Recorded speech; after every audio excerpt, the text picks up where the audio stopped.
श्री शिवाय नमस्तुभ्यम। आज हम वैशाख माह के 16वें अध्याय का श्रवण करेंगे। पूर्व काल की बात है। उस समय इक्ष्वाकु वंश की कीर्ति बढ़ाने वाले राजा रघु अपनी उदार भुजाओं के बल से संपूर्ण पृथ्वी का शासन कर रहे थे। उनकी बहादुरी और प्रताप से संत हुए शत्रु के सभी लोग उनके उत्तम यश का वर्णन करते थकते नहीं थे।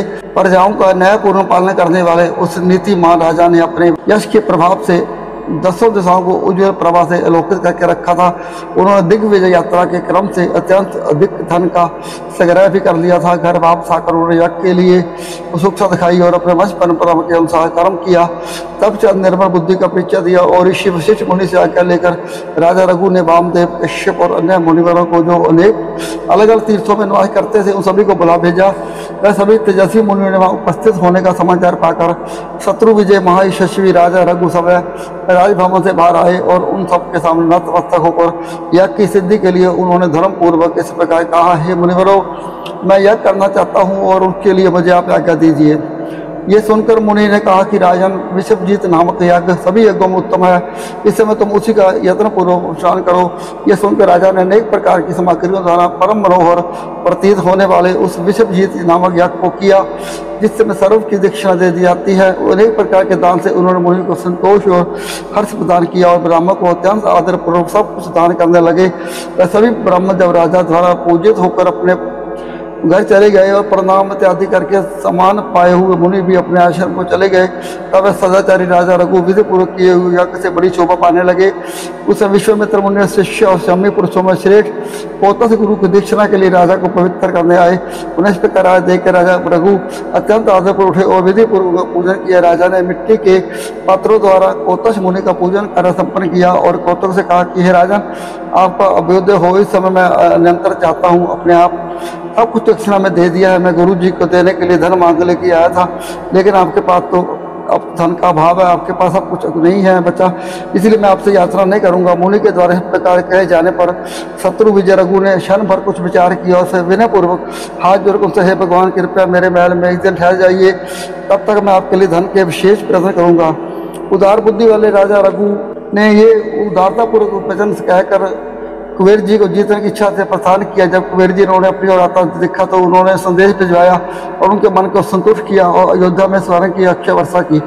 जिस स्थान पर वर्षा हुई थी वहाँ सोने की उत्तम खाने बन गई। कुबेर भंडारी जी द्वारा दी गई वह सोने की खान राजा ने मुनि को दिखाई और उन्हें समर्पित कर दी। बाकी ये सारा धन राजा को पुण्यवास कर दिया। उससे कहा कि हे राजन, आपको अपने कुल के गुणों से संपन्न सत्पुत्र की प्राप्ति हो और ये जो स्वर्ण की खान है ये मनवांछित फल देने वाली हो, ये सब पापों का अपहरण करने वाला उत्तम तीर्थ हो जाए और वैशाख माह के शुक्ल पक्ष की द्वादशी तिथि को माह की वार्षिक यात्रा हो और उसमें मेरे कथनानुसार लोगों के अनेक प्रकार के की प्राप्ति हो। मैं आपको आशीर्वाद देता हूँ। जहाँ पर कुबेर ने राजा रघु के वजह से सोने की वर्षा की थी और इसका वर्णन हमें स्कंद पुराण में प्राप्त होता है।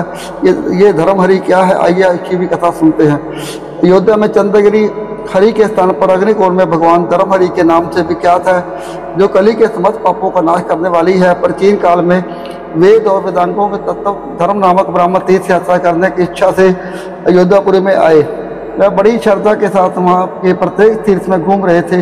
अयोध्या का अनुपम मात्य देखकर उन्हें बड़ा आश्चर्य हुआ और उन्होंने अत्यंत हर्ष के साथ इस प्रकार कहा कि वो अयोध्या के समान दूसरी कोई पूरी नहीं है जहाँ साक्षात भगवान विष्णु निवास करते हैं। यहाँ के सभी तीर्थ भगवान विष्णु का लोक प्रदान करने वाले हैं। इस प्रकार कहकर ब्रह्मा ने अयोध्या का विशेष महत्व देखा और फिर वे आनंद मगन होकर नृत्य करने लगे। जब इस प्रकार नृत्य कर रहे थे उस समय पीताम्बरधारी भगवान विष्णु पर कृपा करके प्रकट हुए। धर्मदेव ब्राह्मण ने भगवान को प्रणाम किया और आदरपूर्वक उनकी स्तुति की। उनकी स्तुति से प्रसन्न होकर भगवान श्री हरि ने कहा, हे धर्म, मैं तुम्हारे इस स्रोत और स्तुति से अत्यंत प्रसन्न हूँ। जो तुम्हारे मन को प्रिय हो ऐसा कोई वरदान मांगो। ये सुनकर धर्मदेव ब्राह्मण ने कहा कि भगवान, हे जगतपति, अगर आप मुझ पर प्रसन्न है तो मैं यहाँ पर आपकी स्थापना करना चाहता हूँ। तो भगवान विष्णु का एवमस्तु, ऐसा ही होगा। और धर्मदेव ने स्थान पर धर्महरि के नाम से भगवान विष्णु की स्थापना की। भगवान धर्महरि का स्मरण करने मात्र से मनुष्य मुक्त हो जाता है। अनेक चिंताओं से व्याकुल क्यों न हो, अगर सरयू के जल में स्नान करके मनुष्य भगवान धर्महरि का दर्शन करता है तो वह सभी पापों से मुक्त हो जाता है। आषाढ़ मास के शुक्ल पक्ष की एकादशी तिथि पर वहाँ की वार्षिक यात्रा संपन्न करनी चाहिए और उसे धर्महरि से दक्षिणा दिशा दक्षिण दिशा में जाने पर यह सोने की उत्तम खान प्राप्त होती है जो राजा रघु को कुबेर द्वारा दी गई थी।